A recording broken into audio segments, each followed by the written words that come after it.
It says a son is what? A son is given. A son is what? Say that again. A son is what? Okay, so come, Frank. Mr. Manson, come. If I say, this is my son, I give him to you. My son has been what?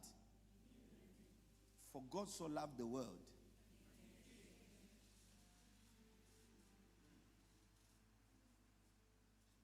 You've used it for offering. That's the reason.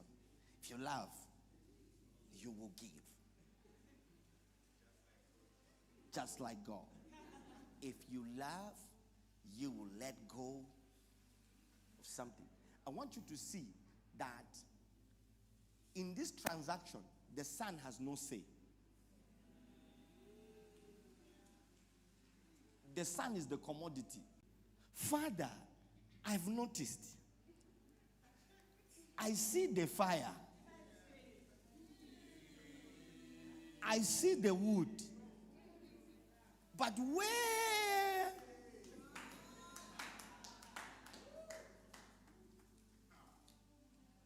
Oh, that's what Isaac represents, a son. Isaac is a typology of a son has no say. If the father says it's time for you to die, so unto us a child is born, but a son is given. So sons are given for a cause.